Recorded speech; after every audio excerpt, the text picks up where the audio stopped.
Le consortium des médias Témiscamia vous présente le débat des candidats à la préfecture de la MRC de Témiscamingue. Voici votre animateur, Philippe Doherty. Mesdames, Messieurs, bonsoir et bienvenue à ce débat qui oppose la préfète sortante Claire Bolduc au candidat Ronald Barry.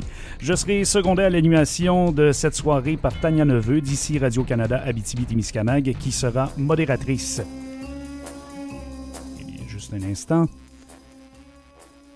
Voilà, donc le débat de ce soir a été organisé grâce à une collaboration entre 4 médias témiscamiens, le journal Le Reflet, la télévision communautaire TV Témis, la journaliste d'ici Radio-Canada Abitibi-Témiscamingue affectée à la couverture du Témiscamingue Tania Neveu, ainsi que CKVM. Le débat est diffusé en simultané sur les pages Facebook du Reflet, de TV Témis et de CKVM. L'objectif de l'exercice de ce soir est de faire connaître à la population témiscamienne les candidats et leurs positions sur divers thèmes choisis par notre consortium de médias témiscamiens. Notez que les candidats n'ont pas reçu à l'avance les questions qui leur seront posées ce soir. Aussi, l'ordre des différents droits de parole et droits de réplique a été déterminé lors d'un tirage au sort effectué en présence des candidats avant le début du débat. La soirée se déroulera comme suit. Tout d'abord, les candidats disposeront de 60 secondes chacun pour se présenter à tour de rôle. Ensuite, pendant la première période de questions qui sera dédiée aux questions du consortium de médias témiscamiens, les candidats auront droit à 90 secondes chacun pour répondre aux questions. À chaque fin de thématique, les candidats auront un droit de réplique qui sera quant à lui d'une durée de 60 secondes. Au cours de cette première période de questions, les thématiques abordées seront la gouvernance, les Premières Nations, l'économie et la main-d'œuvre, la démographie, les services de proximité, l'environnement, ainsi que la santé. Par la suite, une deuxième période de questions sera réservée à des questions de la population et des organismes du Témiscamingue. Précisons que ces questions devaient être soumises au consortium avant la fin de la journée vendredi dernier. Il est donc impossible pour le public de soumettre des questions pendant le débat. Les auditeurs peuvent toutefois réagir au débat sur l'événement créé pour l'occasion sur Facebook. Pour chacune des questions de la population et des organismes, les candidats disposeront d'un droit de parole de 60 secondes. Il n'y aura pas de droit de réplique pour ces questions. Enfin, après cette deuxième période de questions, les candidats disposeront d'une dernière occasion de s'adresser à notre auditoire. Ils auront tous les deux droit à 90 secondes pour présenter leurs conclusions. Voici maintenant les règles à suivre tout au long du débat. Les candidats devront faire preuve de respect l'un envers l'autre. Les deux candidats devront respecter le temps de parole qui leur est alloué. Si l'une ou l'autre de ces deux règles n'est pas respectée, nous nous réservons le droit de couper le son du micro du candidat fautif. Le déroulement et les règlements du débat ont été présentés et acceptés par les deux candidats lorsqu'ils ont accepté d'y participer. Alors voilà, passons maintenant à la présentation des deux candidats à la préfecture. Comme le tirage au sort l'a déterminé, nous débuterons par Mme Claire Bolduc. À vous la parole pour 60 secondes. Bonsoir tout le monde. Coué. Je suis préfète de la MRC de Témiscamingue depuis 4 ans maintenant. Dans cette période, j'ai assumé un fort leadership et je m'étais engagée à assurer une cohésion et une bonne entente dans les travaux de la MRC, ce qui a été fait. Mais le leadership s'est également traduit au moment de la pandémie, alors qu'on vivait un événement totalement inconnu que personne de notre humanité n'avait jamais vécu.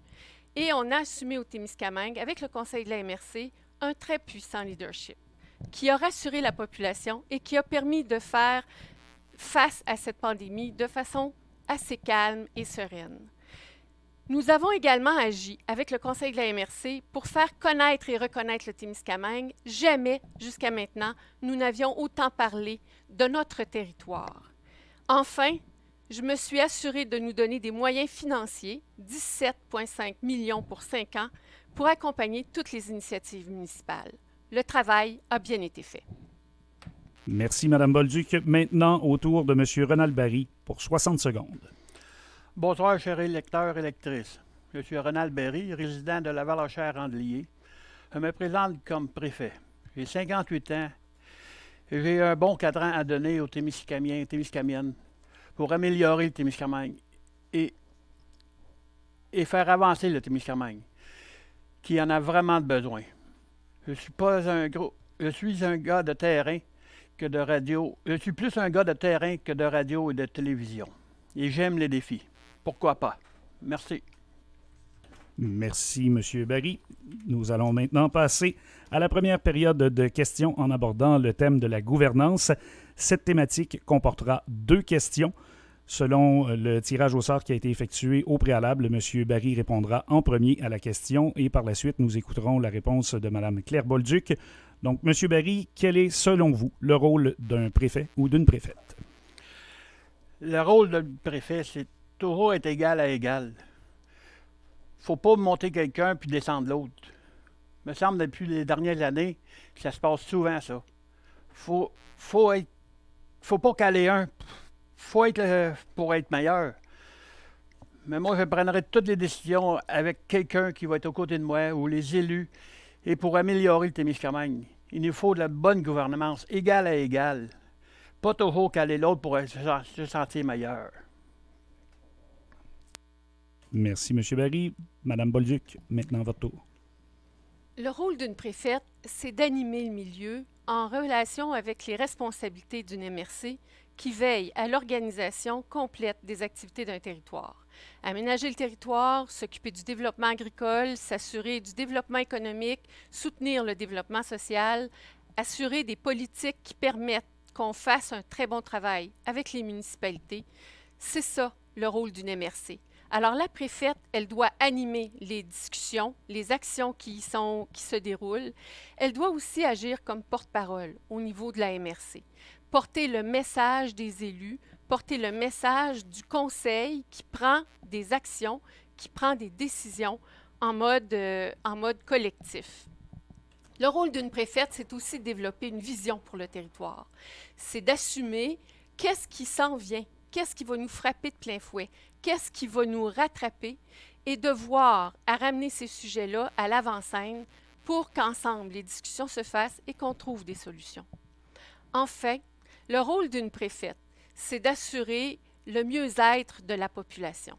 C'est de s'assurer que les milieux de vie soient de qualité, qu'ils soient acceptables et accessibles pour tout le monde et qu'ils permettent surtout que la population suive un épanouissement concret dans ces municipalités-là, dans ces communautés-là.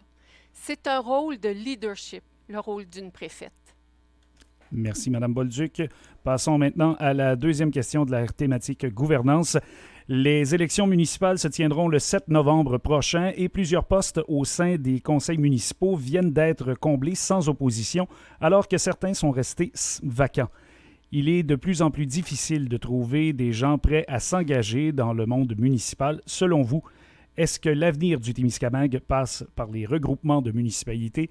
Tout d'abord, M. Barry, ensuite, Mme Bolduc. Oui, c'est sûr que c'est dur de trouver du monde là, pour aller les élections, puis on voit de ça à la tulipe. C'est pas facile. Mais j'ai vécu Andlier-Laverlachère, puis ça fait à peu près 3 ans de ça, puis c'est encore beaucoup de misère à relier les 2 villes ensemble, les 2 villages. Mais pour moi, c'est la jeunesse, il faut qu'il s'implique. Faut que la jeunesse s'implique, puis que les personnes âgées, il faut qu'ils eux aident à montrer le bon chemin, puis à faire sûr que tout est correct.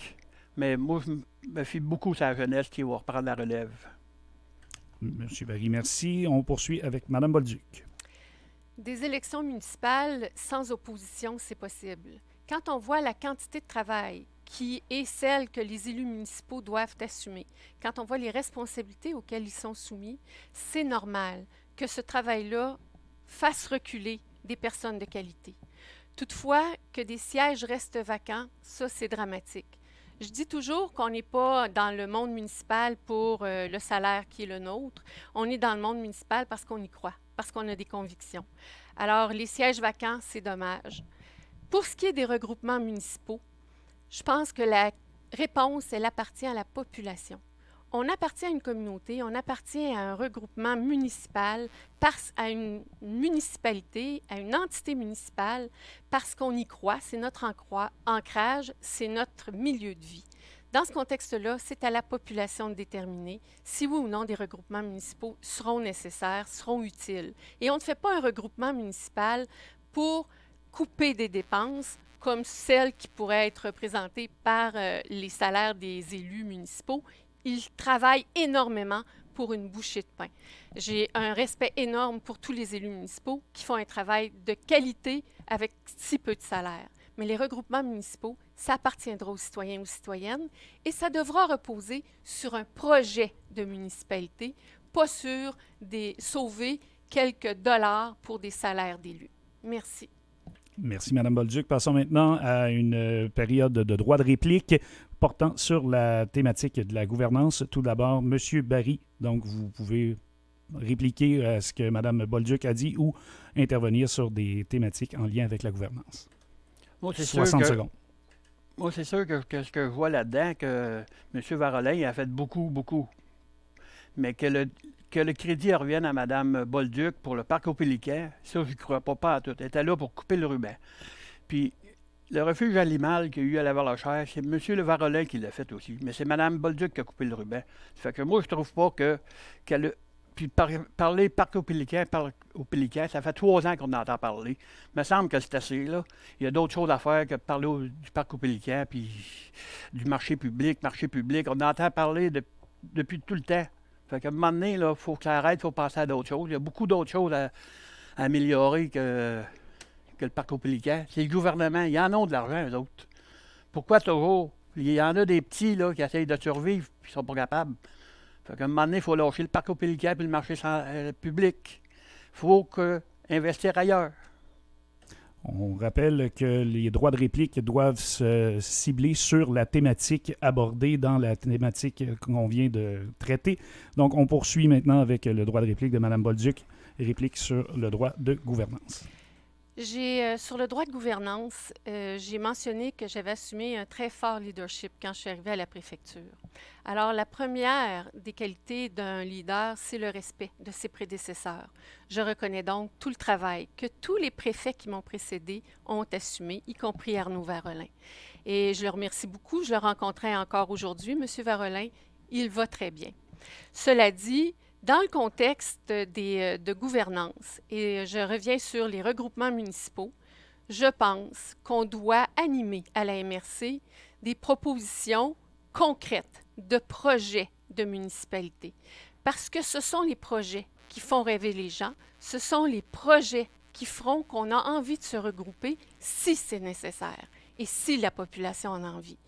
C'est la contribution que la MRC peut avoir, d'animer des discussions qui parlent de projets de milieu de vie. Et c'est ce que la MRC peut faire. Merci. Madame Bolduc, merci. Passons maintenant à la deuxième thématique de la soirée, les Premières Nations. Le Témiscamingue compte 4 communautés autochtones. Comment comptez-vous les impliquer pour qu'elles soient partie prenante du développement de notre territoire? Tout d'abord, Claire Bolduc, ensuite, Ronald Barry.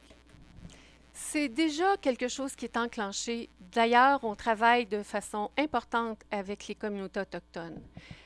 Elles sont présentes ici sur le territoire et quand on parle de main-d'œuvre, il y a là une population qui est tout à fait intéressée, qui veut contribuer à la vitalité du territoire, qui veut contribuer à titre de main-d'œuvre et à titre de partenaire. Par ailleurs, on a un projet très important et vous évoquiez, M. Barry, Opémican. Opémican, c'est fait en collaboration avec les communautés autochtones de Wolf Lake et de Québec.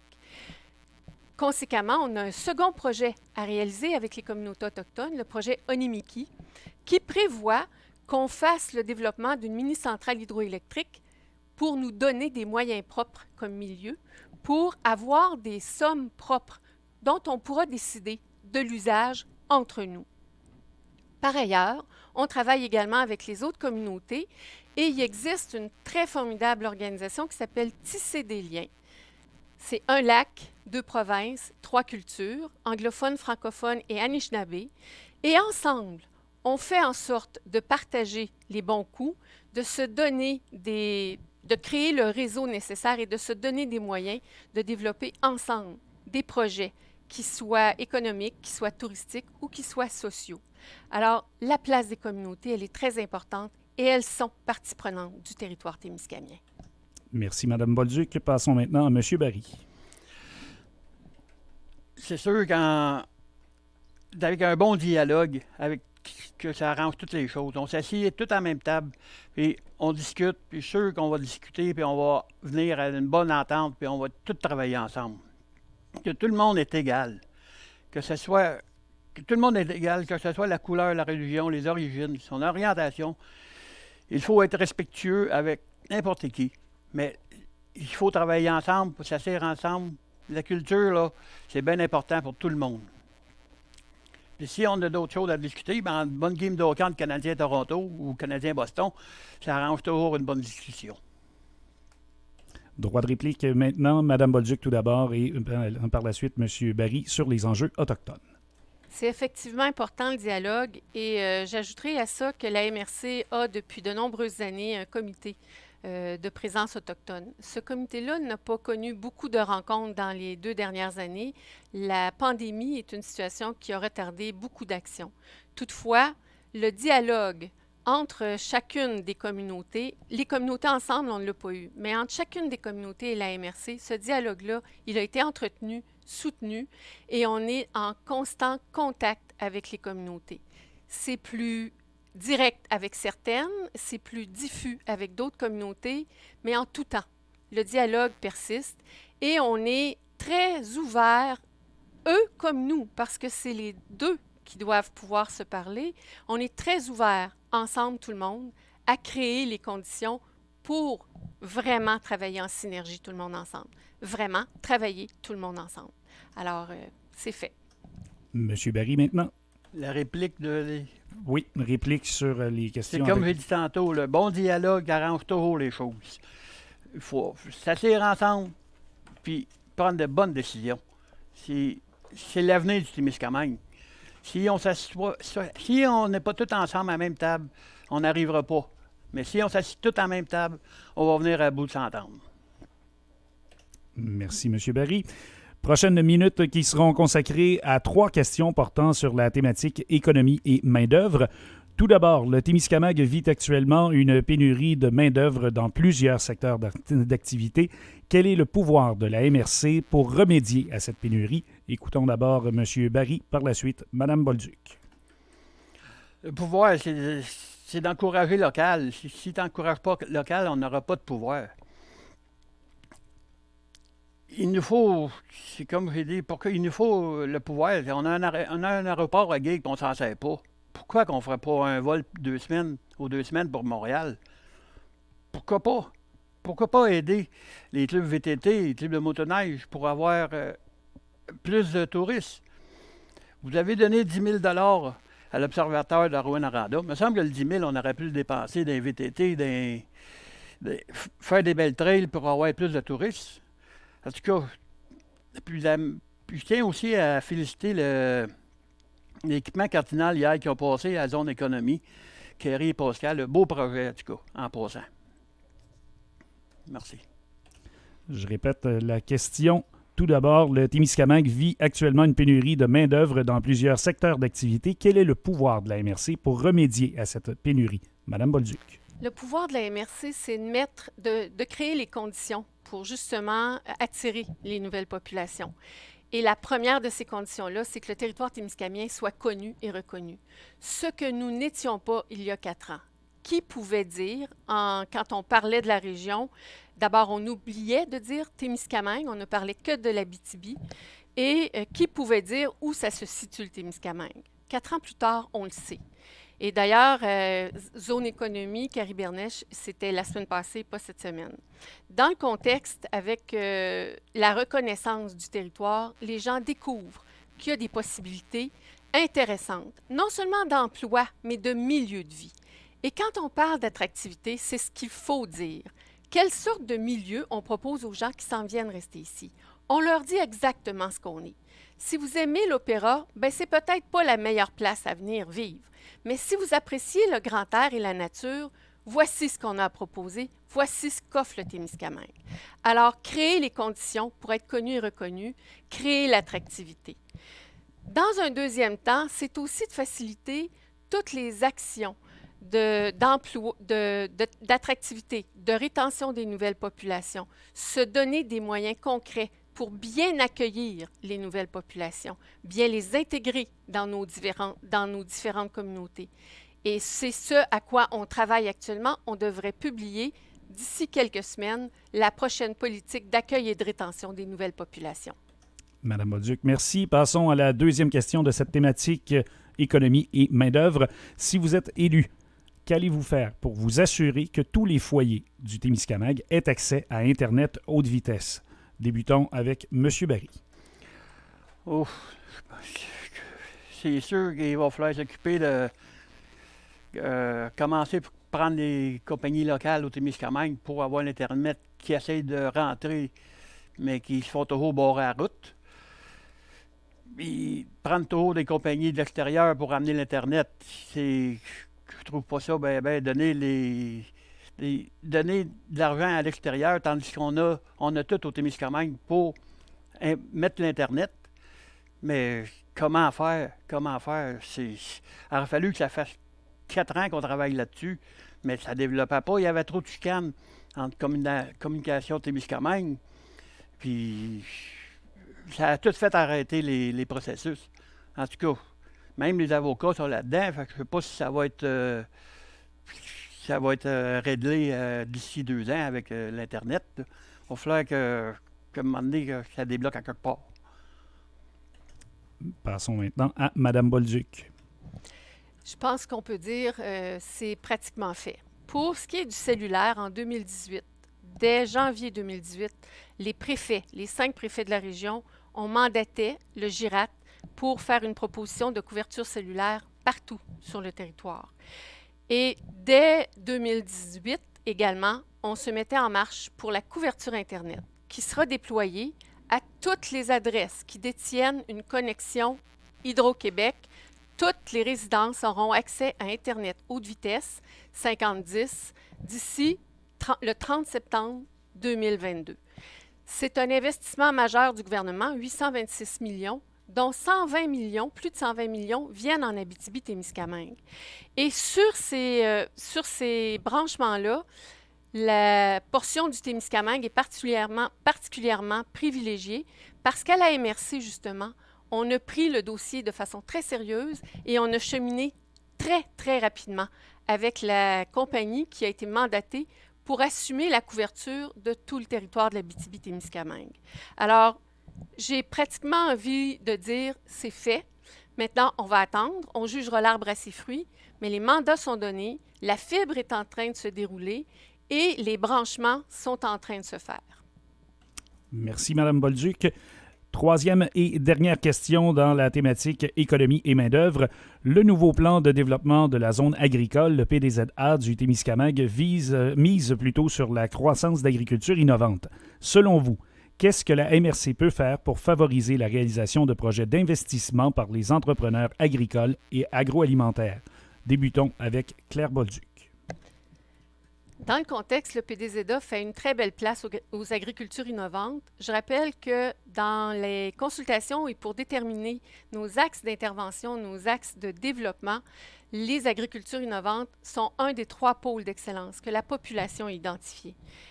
Dans ce contexte-là, les actions qui ont été inscrites au tout nouveau PDZA qu'on vient de publier, ça mentionne 4 choses. D'abord, créer les conditions favorables au développement de l'agriculture. Les conditions favorables, celles qui correspondent à nos responsabilités et non pas celles qui correspondent à des responsabilités qui relèvent d'autres ordres de gouvernement. Les conditions favorables, c'est donc de faciliter l'accès au territoire, de faciliter l'accès à la terre, de faciliter l'accès au marché et surtout de faciliter l'accès à la connaissance et au savoir. C'est de soutenir les institutions de recherche qui sont présentes sur le territoire, de faciliter l'enseignement agricole et le transfert des connaissances et le transfert des savoirs, justement pour améliorer nos pratiques. C'est de soutenir également l'émergence des nouvelles productions. Le territoire témiscamien a un potentiel agricole énorme, des terres incroyables, de très bonnes terres agricoles, un climat qui permet une bonne saisonnalité et surtout une richesse incroyable, l'eau. Nous avons tout ce qu'il faut pour bien développer le territoire agricole. La MRC a mis en place un PDZA et on va mettre en œuvre les actions inscrites au PDZA. Au tour de M. Barry maintenant. Dans l'agriculture, il faut garder nos acquis. Il faut agrandir nos acquis aussi. Tant qu'on peut, on peut en faire. Surtout avec le bio qui s'en vient, il me semble que c'est important d'agrandir. S'ils sont capables, les cultivateurs sont capables de vivre avec le bio, c'est bien tant mieux. Mais s'il faut aller régulier, qu'ils continuent régulier. En tout cas, il ne faut pas qu'ils lâchent, on se fie à eux autres, puis que faut tout aille bien dans l'agriculture. Puis comme c'est là, moi, je vois pas pourquoi que ça va mal, là. Mais je suis bien content de ce qui se passe dans l'agriculture. M. Barry, merci. Allons maintenant avec la période de réplique. Donc, sous cette thématique du développement... attendez un petit peu. Excusez-moi. Donc, économie et main-d'œuvre. Donc, droit de réplique sur les trois questions que l'on vient de poser au cours des dernières secondes. On écoute immédiatement Mme Bolduc. Dans l'agriculture biologique, c'est un des éléments importants sur lequel on a appuyé l'Université du Québec en Abitibi-Témiscamingue, qui a une unité de recherche chez nous à Notre-Dame-du-Nord. C'est un projet majeur qu'on a soutenu à la MRC pour développer la connaissance sur les pratiques agricoles en mode biologique chez nous, sur nos territoires. C'est aussi une facilité de transfert des connaissances qu'on veut se donner à travers le travail de l'Université du Québec, de l'unité de recherche, justement pour faciliter l'établissement et le développement de nouvelles activités agricoles, de nouvelles pratiques et de nouvelles fermes. Je termine très rapidement avec tout le travail qu'on a fait sur les petites terres. Ça a été génial et je remercie Lorrainville de son investissement dans ce secteur-là. Merci, Mme Bolduc. M. Barry, droit de réplique sur l'économie. Et la main-d'œuvre. Effectivement. OK. Fait que moi, j'ai pas. Qu'est-ce que je veux dire dans la main-d'œuvre? Je tiens à féliciter la commission scolaire. Le Centre FREM a fait pour les beaux projets, la plomberie, le chauffage, la soudure, le secrétariat et d'autres. Ça va faire avancer beaucoup, ça. Puis la PCU qui vient de finir, ça va aider beaucoup pour avoir de la main-d'œuvre au Témiscamingue. Fait que lâchez pas la commission scolaire. M. Barry, merci. Parlons maintenant de notre quatrième thématique de la soirée, la démographie. Une seule question sous cette thématique. Donc, la planification stratégique du Témiscamingue avait comme objectif d'attirer 500 nouveaux arrivants. Il y a encore du travail à faire à ce niveau. Si vous êtes élu à titre de préfète ou de préfet, qu'allez-vous faire pour attirer de nouveaux arrivants? Claire Bolduc pour débuter, suivi de Rénal Barry. Alors, pour attirer de nouvelles personnes, pour la démographie, tout comme pour la main-d'œuvre, il fallait faire connaître le territoire témiscamien, ce que nous avons mis en œuvre. De fait, dans les 2 dernières années, dans les recensements de 2019 et de 2020, le territoire du Témiscamingue est le seul territoire de l'Abitibi-Témiscamingue à avoir connu une augmentation de la main-d'œuvre. Dans la dernière année, c'est près de 60 enfants de plus que la commission scolaire a accueillis, autant au primaire qu'au secondaire. Ça veut dire que les travaux qu'on a mis en œuvre, la stratégie d'attractivité, elle donne des résultats. Cette stratégie-là, elle va se poursuivre encore pour les prochaines années, justement parce qu'on se fait connaître et reconnaître dans l'essence de ce qu'on est.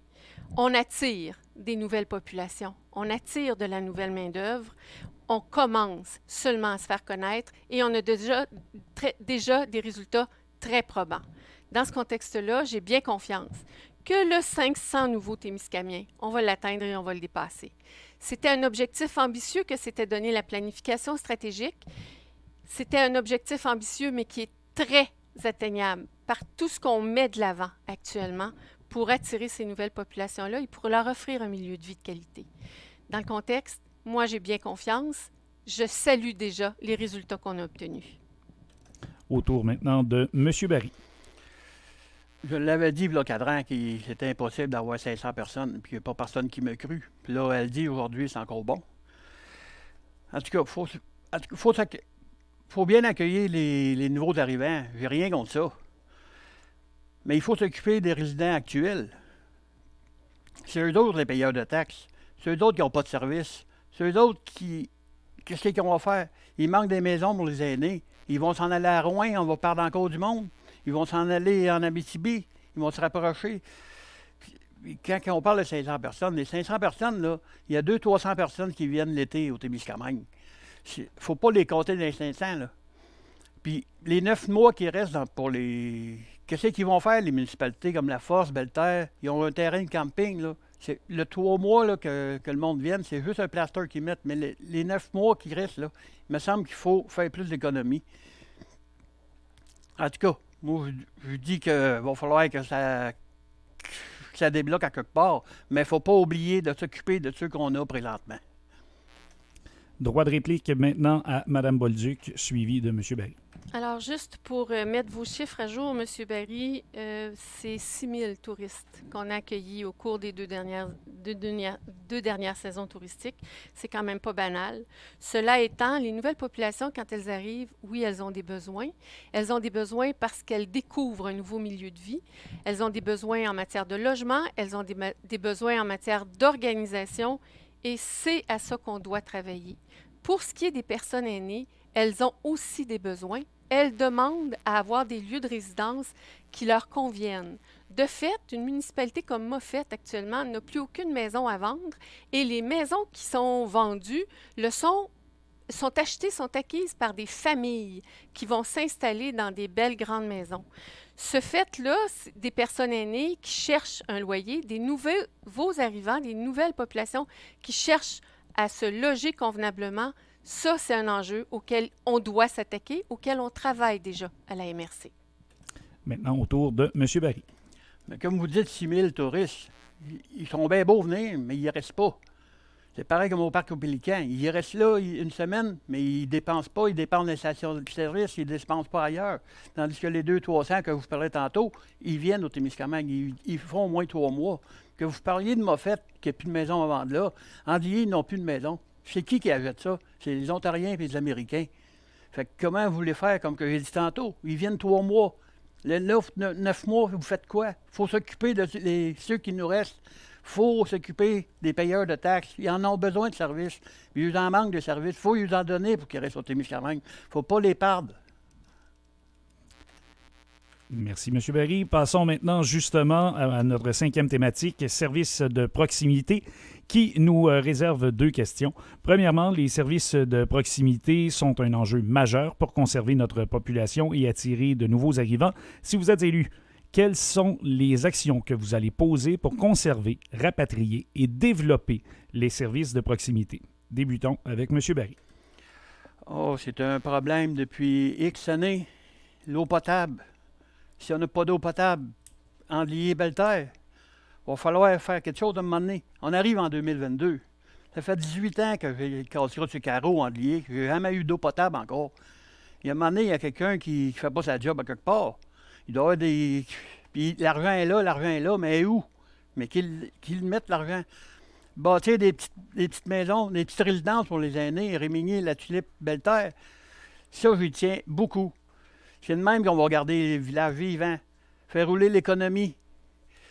Puis les stations-service à Saint-Bruno-de-Guigue, ils n'en ont même plus. Béarn n'a plus. Nédlec non plus. Il faut ramener ça. Il faut donner du service au monde. Au tour maintenant de Mme Bolduc. Effectivement. Ça va, effectivement. Les services de proximité se développent. Malgré ce qu'on peut en penser, les services de proximité se sont déployés de façon importante dans plusieurs municipalités dans les dernières années.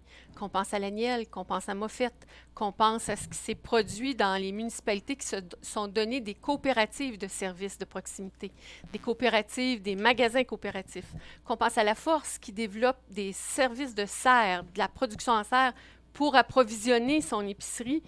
Déjà là, on est face à des services de proximité. Mais je vous rejoins, l'eau potable, c'est un problème. Et l'eau potable, si c'était si simple que ça à régler, depuis les 30 ans que les différents élus, que ce soit des maires, que ce soit des préfets, ou une préfète, que ce soit des députés ou même des ministres régionaux qui se sont attaqués au problème, si ça avait été si simple à régler, je pense que ce serait déjà réglé. Il n'y a pas un Témiscamien, il n'y a pas une Témiscamienne qui n'a pas compris à quel point c'est un enjeu difficile à régler et ce n'est pas une question municipale, mais c'est une question environnementale. Finalement, oui, les services de proximité, ils se développent, ils se déploient. Je vous invite à voir toute l'inventivité dont les communautés font preuve pour maintenir des services dans leur communauté, pour en amener d'autres. Je regarde simplement Kipawa, qui offre un service gouvernemental alors que la Société d'assurance automobile avait fermé le bureau. Ce sont des actes, des gestes très concrets pour amener des services de proximité dans les milieux. Plusieurs centaines de milliers de dollars ont été investis pour faire la promotion du Témiscamingue à l'extérieur de la région. Mais qu'est-ce que la MRC peut faire pour développer et maintenir les services de proximité qui vont favoriser l'accueil de visiteurs et de nouveaux arrivants dans la région? Écoutons d'abord M. Barry. Tu m'as répété la question, s'il vous plaît? Plusieurs centaines de milliers de dollars ont été investis pour faire la promotion du Témiscamingue à l'extérieur de la région, mais qu'est-ce que la MRC peut faire pour développer et maintenir les services de proximité qui vont favoriser l'accueil de visiteurs et de nouveaux arrivants dans la région? Pourquoi pas prendre ces milliers de dollars-là pour avoir de l'eau potable, que je dis ça depuis 18 ans? Avoir de l'eau potable, avoir des maisons. Moi, je ne comprends pas une chose. Puis il y en a bien qui ne comprennent pas. Nous n'avons qu'on pas d'eau potable. La journée d'après, c'est réglé. Ça, là, je comprends pas. Béarn, ils sont fait contaminer 2 puits d'eau pour les porcheries. Mais ça, les porcheries, c'était réglé. Il ne faut pas que les porcheries manquent d'eau potable. Moi, je ne comprends rien. Il y a du monde qui n'ont pas d'eau potable, puis il faut en donner aux animaux. Fait que cet argent-là qu'on investit là où on vient, fait qu'il ne faudrait pas dire là où on vit pas d'eau potable. À un moment donné, là, c'est assez. Il faut régler le problème. S'il faut aller voir Trudeau ou Legault, on y ira. On va s'asseoir avec et on va en jaser. Au tour maintenant de Mme Bolduc. Je reviens sur l'eau potable. Si on peut penser que ça n'a pas déjà été fait de contacter les premiers ministres concernés, c'est une erreur. Ça a été fait. Et si on pense que d'amener des bouteilles d'eau, 80 000 litres d'eau en bouteille au Nunavut, c'est une solution qui est appropriée pour le Témiscamingue, c'est une erreur également. Il n'y a pas un Témiscamien, et vous avez été d'ailleurs les premiers à contester le fait qu'un ministre offrait de l'eau en bouteille dans le village d'Anglier. Dans le contexte, pour faire la promotion, favoriser l'accueil, c'est donner confiance aux Témiscamiens et Témiscamiennes sur le potentiel de leur milieu. C'est donner confiance dans les capacités qu'on a d'accueillir ces gens-là. C'est leur donner confiance sur tout ce que le territoire a à offrir. Dans le contexte, oui, on a déployé beaucoup d'argent pour parler du Témiscamingue, pour faire connaître et reconnaître le territoire. Maintenant, on continue en disant aux gens, on se parle entre nous, et la première chose qu'on fait, c'est de faciliter le dialogue entre les Témiscamiens et Témiscamiennes de toutes les manières possibles. Oui, la promotion donne des résultats. Oui, l'investissement est important. Oui, donner confiance à la population, ça fait partie de la capacité d'accueil du milieu. Et non, de l'eau en bouteille, ce n'est pas une solution pour nos villages. Maintenant, revenons au droit de réplique. Tout d'abord, M. Barry, ensuite Mme Bolduc, toujours sur la thématique des services de proximité. Je reviens encore à l'eau potable. Moi, je trouve qu'au moins, ils nous donnaient l'eau, au moins, on n'avait pas besoin de l'acheter. Les familles étaient contentes, au moins. Mais, en tout cas, faut aider les petits commerces aussi. Il ne faut pas les oublier. Excusez ce que je vais dire, mais il faut quasiment dire qu'on pourrait oublier New Lester puis Rouyn-Noranda, mais il faudrait encourager. Quand il nous manque une pinte de lait ou qu'il nous manque un pain, on va toujours au dépanneur. Il faudrait les encourager, bien plus que ça. En tout cas, je trouve qu'il faut améliorer. Il y a beaucoup de choses à améliorer. Surtout que revenir encore avec les résidences des personnes âgées. Si on ne les a pas, là, l'économie, là, elle ne roulera pas. Les petits villages vont fermer. C'est pas en mettant beaucoup d'argent là où on vit à l'extérieur. Il faut commencer à s'occuper de nos résidents, payeurs de taxes. Réplique maintenant à Mme Bolduc. Là où on vit, c'est aussi pour attirer des familles. Et c'est des familles qui vont faire vivre les villages aussi. Les personnes aînées, bien sûr. Et les personnes aînées, ce qu'elles nous demandent, c'est d'avoir accès à des propriétés et des logements accessibles à Ville-Marie. Malheureusement. Et j'ai eu cette discussion encore ce soir d'une citoyenne qui s'est donné la peine de venir me porter une lettre à la MRC, elle-même, pour me dire ça nous prend des logements abordables près de Ville-Marie. C'est ici que sont les services hospitaliers, c'est ici que sont les services marchands et c'est ici que sont les pharmacies. Mais au-delà de ça, je pense qu'on a accès à un territoire immense et de très grande qualité. On l'a vu dans la pandémie, il n'y a pas eu de heurts dans notre milieu, justement parce qu'on avait de l'espace et qu'on avait des moyens pour occuper cet espace-là. Je répète, donner confiance aux gens, leur donner confiance dans le territoire, c'est la meilleure carte de visite qu'on peut avoir pour des nouvelles populations et pour se développer. Merci, Mme Bolduc. Abordons maintenant l'environnement, notre 6e thématique de la soirée.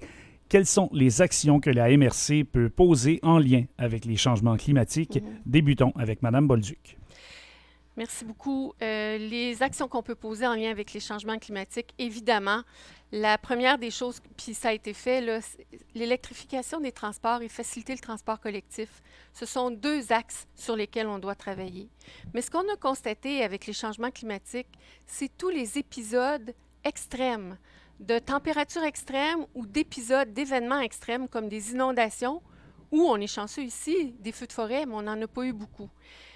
Ce qu'on veut faire et ce qu'on s'est donné comme mandat de faire à la MRC, c'est de s'organiser mieux en sécurité civile, parce qu'on s'est aperçu qu'on manquait peut-être de facilité et qu'on avait peut-être besoin d'être mieux orchestrés entre nous dans les municipalités. Sur l'environnement, on peut très bien agir et les enverdeurs, qui sont partie prenante ici à Ville-Marie, ou tous les groupes écologistes qui ont des propositions à faire, nous font des propositions d'action concrètes très intéressantes. Mais sur l'électrification des transports, je pense qu'on a un geste à faire. On le fait d'ailleurs, nous, à la MRC. On a un véhicule électrique. J'en ai un moi-même.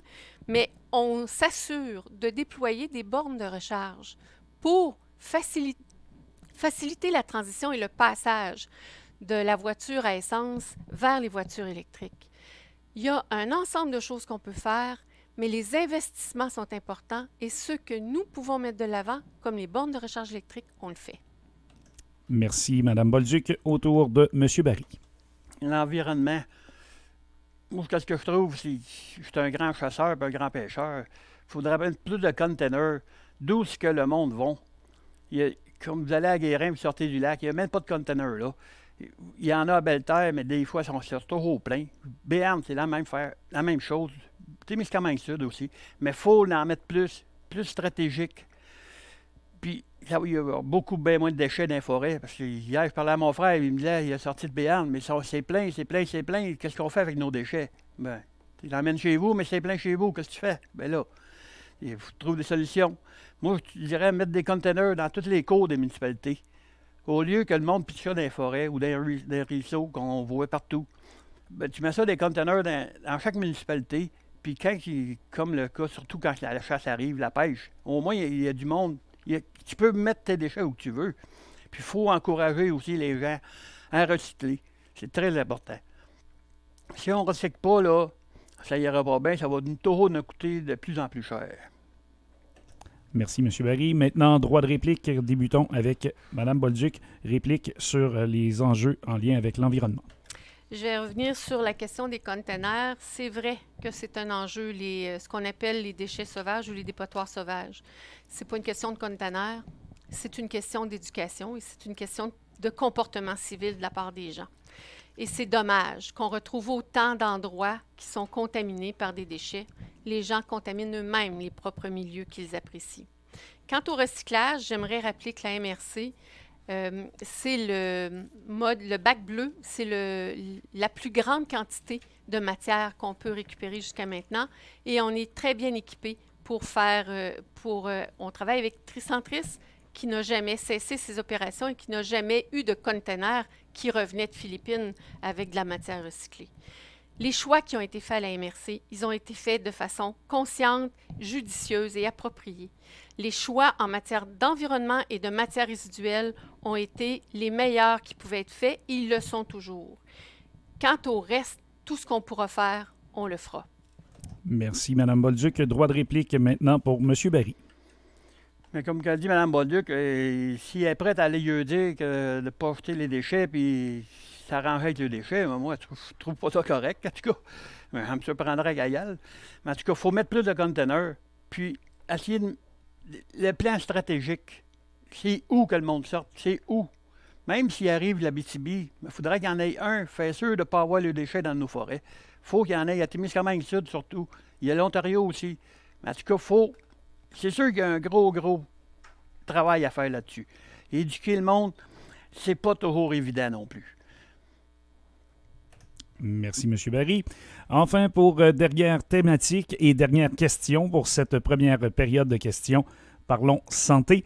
Le Centre intégré de santé et de services sociaux de l'Abitibi-Témiscamingue, le CISAT, effectue présentement une grande réorganisation qui affecte l'accès à plusieurs services de santé. Au Témiscamingue, notre service d'obstétrique est fermé depuis plusieurs mois. Qu'est-ce que la MRC peut faire pour nous aider à récupérer ce service? Tout d'abord, Mme Bolduc, suivie par M. Barry. La MRC peut faire beaucoup et très peu en même temps parce que c'est un ministère complexe, le ministère de la Santé. Le réseau de la santé est un réseau qui regroupe plusieurs intérêts. Cela étant, on s'est assuré que tous les autres services qui sont offerts sur notre territoire ne subissent aucune coupure. J'aimerais mentionner que le seul hôpital au Québec actuellement où toutes les gardes en chirurgie sont complètes jusqu'à la fin 2023, c'est ici à Ville-Marie. C'est pas la MRC qui a à voir là-dedans, c'est les médecins. C'est un réseau complexe, le réseau de la santé. Toutefois, le travail de la MRC avec notre comité santé citoyen, ça a été de s'assurer que le dialogue est maintenu avec les dirigeants du CISAT, que la population est entendue constamment par les dirigeants du CISAT et que le seul service qui nous a été coupé, c'est celui de l'obstétrique.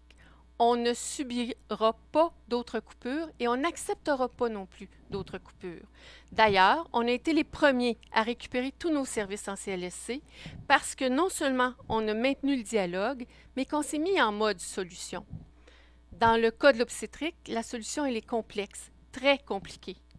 Alors, il faut faire attention parce qu'il en va de la santé des femmes et des enfants à naître. Mais pour les services de santé qui rejoignent l'ensemble de la population en tout temps, on s'assure qu'ils soient maintenus et qu'il n'y aura pas d'autres coupures et on s'en assure par le dialogue. Merci, Mme Bolduc. Passons maintenant à M. Barry. Bien contraire à Mme Bolduc, en tout cas, ça fait 4 ans. Ça n'a pas été fort pendant les 4 dernières années que j'avais été là. Avec le docteur Barbeau que vous avez fait un comité de soutien, un comité de citoyens. Ça a donné quoi? Ça n'a pas donné grand-chose, là. Ça n'a pas donné grand-chose pantoute. Pour nous faire dire que vous allez attendre plus longtemps à l'urgence. Ça, il me semble que c'est pas fort. Puis là, il a ressorti, il y a 4 ans, il avait sorti un comité citoyen.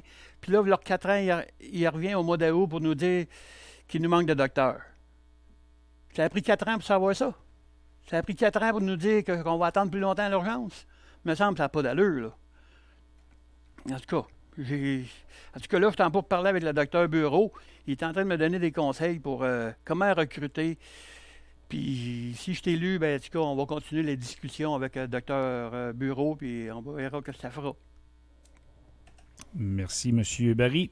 Droit de réplique immédiatement à Mme Bolduc. C'est regrettable de jeter du revers de la main le travail de personnes qui sont bénévoles pour un comité santé citoyen, alors qu'ils ont des résultats concrets à déposer devant les citoyens.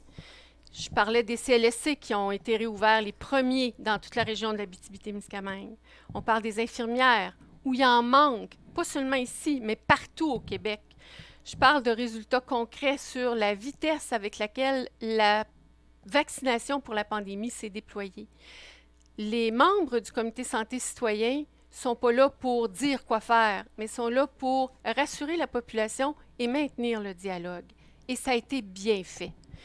Je souligne en terminant toute la remarquable contribution du Dr Barbeau, justement, dans le comité santé citoyen, mais également pour rassurer la population en période de pandémie. Ça aussi, ça a été un travail très important de fait par le comité citoyen et par le Dr Barbeau. Droit de réplique maintenant pour M. Barry. Qu'est-ce que Mme Bolduc dit? Je n'ai pas pris aux infirmières. Je ne parle pas des infirmières. Ça a pris 4 ans pour savoir qu'on aurait eu besoin de docteurs, me semble. Puis, quand vous parlez du comité de citoyens, on n'entend jamais parler. On a entendu parler, là, c'est qu'au mois d'août, quand quand vous avez décidé de vous présenter. Que là, il a sorti que quoi, qu'il manquait des docteurs, puis qu'on attendait trop longtemps à l'urgence. Ça lui a pris 4 ans de nous dire ça. C'est où vous pognez ça, ces nouvelles-là, que le docteur Barbeau, il dit, c'est où, puis c'est quand? C'est quand, les comités citoyens? On n'entend même pas parler de rien. Ça a pris 4 ans avant qu'on en entende parler.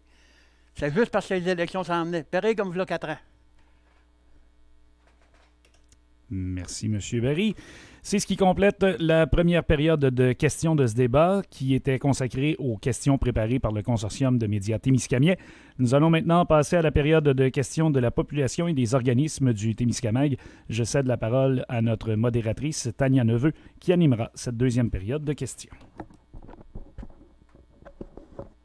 Je vous remets mon outil. Et ceci. Alors, bonsoir. Donc, voici je vous mets en contexte. Au cours des dernières semaines, la population témiscamienne et les organismes du territoire ont été invités à soumettre leurs questions en prévision du débat de ce soir. Le Consortium des médias témiscamiens a sélectionné 2 questions provenant des citoyens, 4 questions provenant de 2 organismes. Ces questions ont pu être reformulées pour les rendre plus concises, mais en respectant évidemment leur esprit d'origine. Donc, vous, les candidats, aurez chacun 60 secondes pour répondre aux questions de ce segment du débat. Aucun droit de réplique ne sera accordé et l'ordre dans lequel les candidats vont répondre aux questions a été préalablement déterminé par tirage au sort un peu plus tôt ce soir. Donc, première question, elle provient d'Adèle Beauregard, qui est une citoyenne de la ville de Ville-Marie. Et la thématique de cette question, c'est l'environnement, la gestion des matières résiduelles. Adèle Beauregard vous demande, la MRC assume la gestion des matières résiduelles. Que prévoyez-vous faire afin de rendre le système plus efficace? La parole d'abord à M. Barry. Plus efficace, c'est sûr que j'ai pas les chiffres devant moi, comment que ça coûte d'emmener ça à Gatineau ou à Rouen. Mais c'est sûr qu'il y a un gros travail à faire à FAB. C'est sûr que je vais m'attarder longtemps là-dessus, parce qu'il y a beaucoup de choses, d'après moi, qui se passent pas normal, puis ça coûte trop cher. Attendre le monde parler, qui paye trop cher pour les poubelles, moi, j'aime pas ça, puis ça remonte à chaque année. D'après moi, il y a un bon ménage à faire à FAB, dans les matières résiduelles. Madame Bolduc. Il y a effectivement beaucoup à faire dans ce qu'on fait avec les matières résiduelles ultimes. Les matières résiduelles recyclables, elles sont envoyées dans un centre de tri expérimenté et très performant, Tricentris. Les matières putrescibles, ce qui peut faire du compost, toutes les matières organiques, elles sont transformées en compost et elles sont distribuées gratuitement par l'écocentre. Ce qui nous reste, c'est les matières ultimes. Et ça nous coûte cher parce qu'on doit les faire enfouir à Rouyn-Noranda. Il y a 2 choses qu'on peut faire. Appliquer nos règlements qui prévoient des pénalités aux gens qui divisent mal leurs déchets, mais ce n'est pas une mesure qu'on apprécierait mettre en œuvre. On peut favoriser la réduction des déchets, faire en sorte qu'on en fasse beaucoup moins. Mais surtout, on peut agir pour que les gens fassent moins de gaspillage avec leur propre matière, avec leurs propres résidus. On ne réutilise pas beaucoup, on recycle peu, sauf dans le bac à recyclage. Merci. Alors, merci. Merci. Maintenant, une question d'Alexandre Binette, citoyen de Moffett, qui porte toujours sur la thématique de l'environnement et la gestion des résidus ultimes, justement. La MRC de Témiscamingue travaille sur un projet d'incinérateur depuis bientôt 10 ans. Dans un mémoire qu'elle a présenté sur la gestion des résidus ultimes, la MRC affirme que l'implantation d'un incinérateur pourrait faire économiser 100 000 $ par année dans les coûts d'opération, présentement évalués à 900 000 $. Considérant que la construction d'un incinérateur coûterait au minimum 8 millions de dollars et prendrait plusieurs dizaines d'années à rentabiliser, croyez-vous qu'il s'agit de la meilleure solution pour la gestion des déchets ultimes au Témiscamingue et pourquoi? La parole est à M. Barry. C'est sûr que 8 millions, c'est beaucoup, là.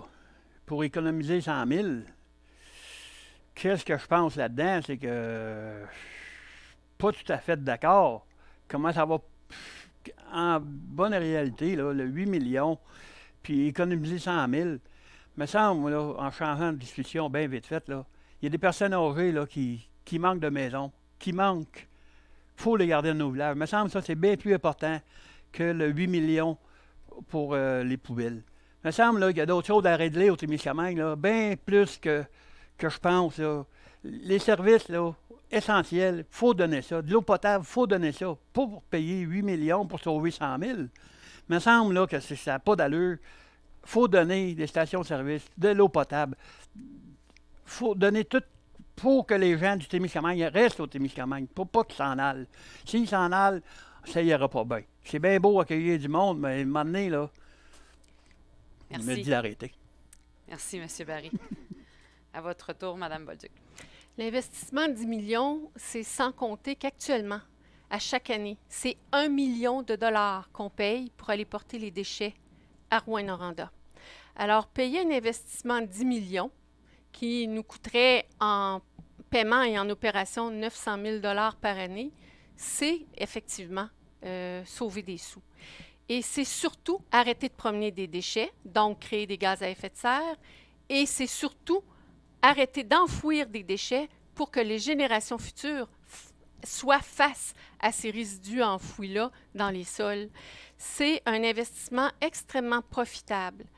Quand on l'envisage seulement sur le 100 000 $ qu'on épargne, c'est vrai que ça peut paraître long.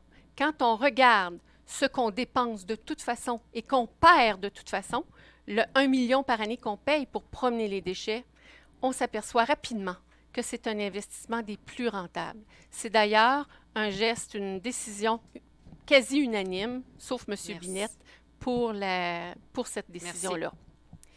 Maintenant, deux questions de la Corporation de développement communautaire du Témiscamingue. La première porte sur la mobilité, le transport collectif et adapté. Quelles sont vos stratégies afin d'assurer une mobilité durable, accessible et abordable pour l'ensemble de la population et particulièrement pour les personnes en contexte de vulnérabilité sur votre territoire? D'abord, Mme Bolduc. Merci beaucoup. Le transport collectif, c'est une responsabilité de la MRC et on a mandaté comme organisation le transport adapté pour s'en charger. Il y a deux choses qu'il faut savoir. Sur le 998 millions de dollars que le Québec investit année après année dans le transport collectif, moins de 1 % de cette somme-là, moins de 10 millions de dollars, va dans les 10 régions périphériques du Québec. C'est une bataille qu'on mène depuis 3 ans de faire augmenter ce budget-là de transport collectif. Parce qu'effectivement, ce sont les personnes en situation de vulnérabilité qui manquent ce service de transport-là, qui ont de la difficulté à se déplacer.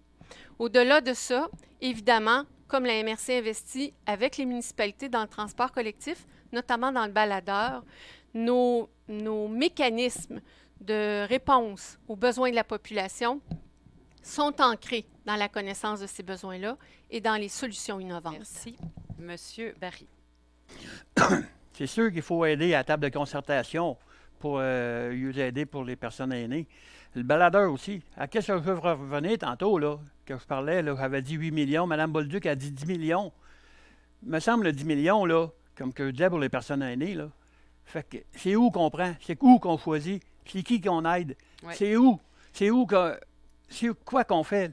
On va-tu pour les... c'est qui il faut aider? Mais maintenant, on parle du transport collectif. Je veux juste vous ramener à la question de la Corporation de développement. Oui, là. c'est pour ça. Si on prend l'argent du 8 millions ou 10 millions qu'on veut investir pour les déchets, puis qu'on va l'en donner à la table de concertation pour baladeurs, il me semble que ça aurait bien plus d'allure que encore à revenir aux déchets. Je sais que ça coûte cher à aller à Rouen, mais il doit y avoir on peut, d'après moi, ici, au Témiscamingue, on doit être capable de trouver une place pour les enfouir aussi, pour que ça coûte moins cher. Merci. Monsieur Barry. Deuxième question de la Corporation de développement communautaire du Témiscamingue, qui a pour thème le logement social et communautaire. De quelle manière allez-vous lutter contre le manque de logement social et communautaire sur votre territoire? La parole d'abord à M. Barry. Vous voulez que je répète la question? Non, ah, okay, pas ce coup-là. Non, c'est parce que je vais revenir, mais encore. Les maisons pour les personnes aînées, c'est très important.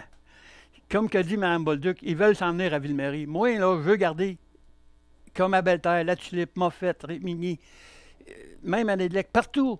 faut garder le monde dans le village. Il ne faut pas tous les emmener à Ville-Marie. Qu'est-ce qu'on va faire si on vide les villages? On ne fera pas grand-chose, là. Il faut garder le monde dans nos villages. C'est quoi l'autre? De quelle manière allez-vous lutter contre le manque de logement social et C'est ça. communautaire? C'est en mettant des petites maisons dans chaque village quasiment, avec une aide fédérale ou de provinciale, avec Madame Blais, qu'il faut aller m'asseoir avec, puis on va en jaser.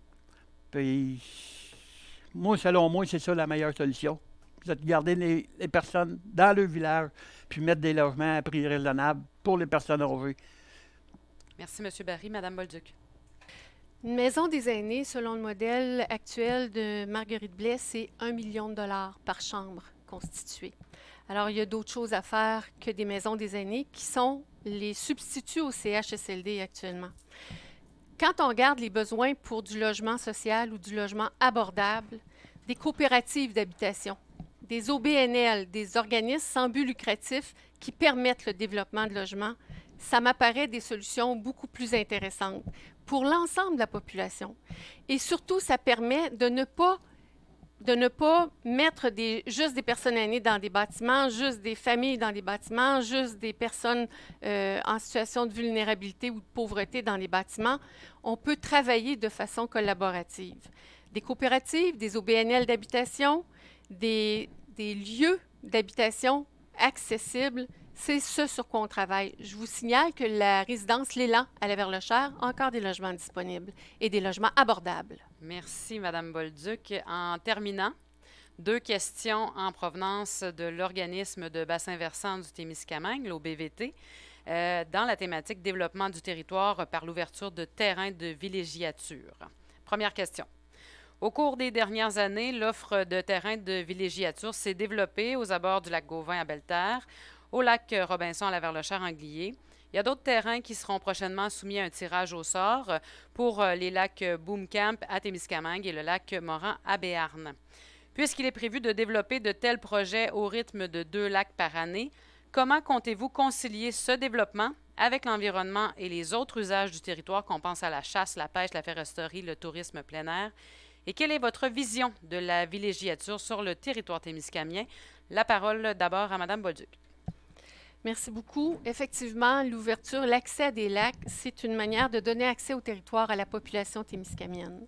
Donner accès au territoire, ça veut dire qu'ils ont en priorité accès à des plans d'eau et à des espaces de haute qualité.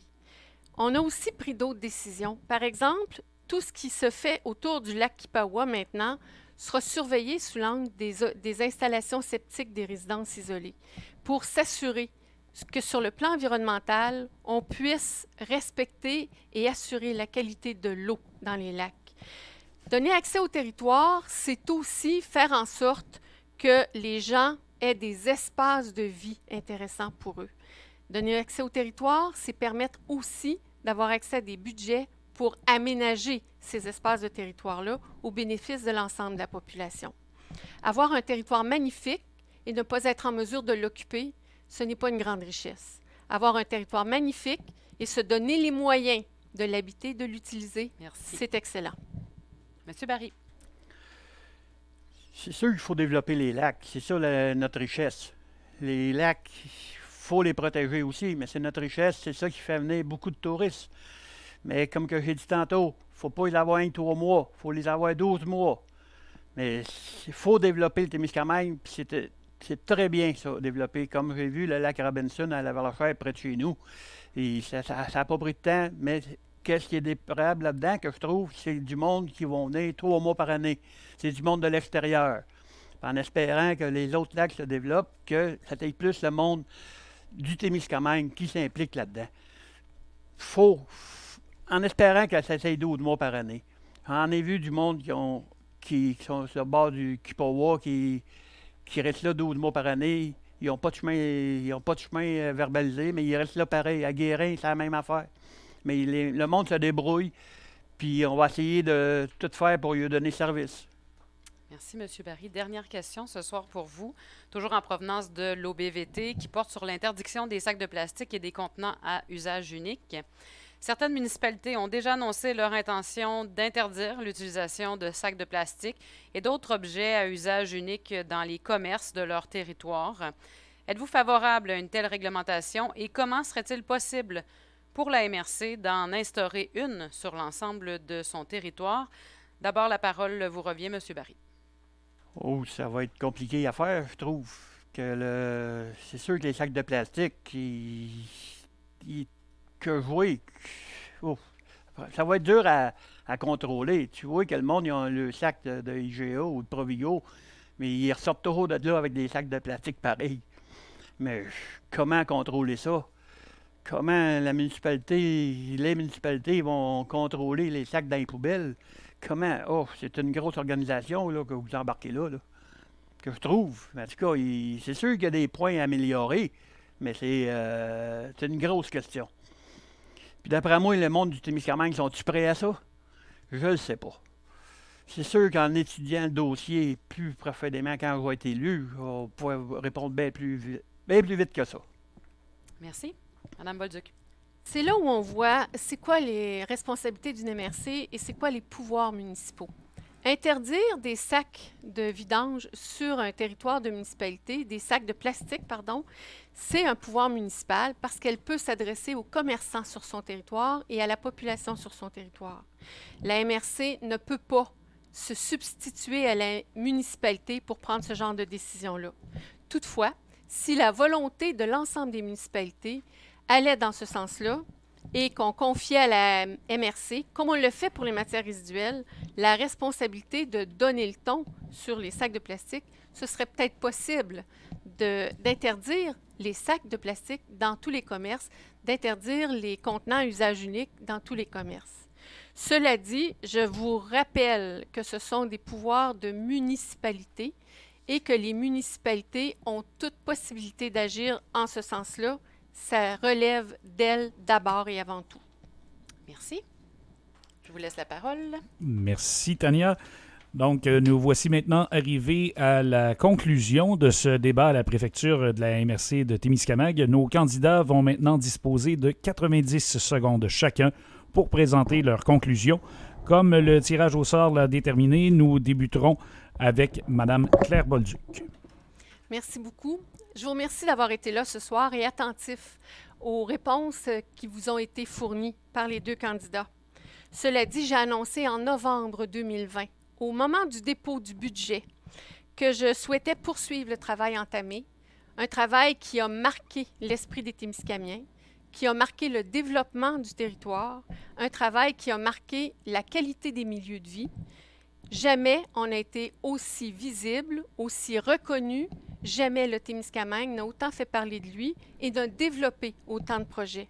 Jamais les milieux de vie n'auront eu accès à autant de possibilités de développement. Dans les 4 dernières années, je disais que c'est 17,5 millions que j'ai pu aller chercher pour développer, pour avoir des moyens pour se développer. Mon objectif, et ces argents-là viennent du gouvernement, mon objectif, c'est qu'au bout des 4 prochaines années, on se soit donné des moyens propres, nos moyens, pour assurer notre développement, notamment par le biais du projet Onimiki. C'est pour cette raison-là que le 7 novembre prochain, je sollicite encore une fois votre appui. C'est pour cette raison-là que je veux poursuivre le travail et que je vous dis le 7 novembre, votez pour Claire Bolduc. Parce que pour le Témiscamingue, le choix est clair. Alors, merci, Mme Bolduc. Passons maintenant à M. Barry, 90 secondes pour votre conclusion. Je tiens à remercier tous les citoyens et citoyennes d'avoir écouté le débat, en espérant que vous l'avez aimé. Les 4 dernières années, on n'a pas avancé, on a fait du surplace avec Mme Bolduc. Sur beaucoup de services essentiels que les électeurs et les électrices méritent amplement, qu'on n'a pas eu. Il ne faut pas donner un autre mandat de cadran à Mme Bolduc. On va la regretter.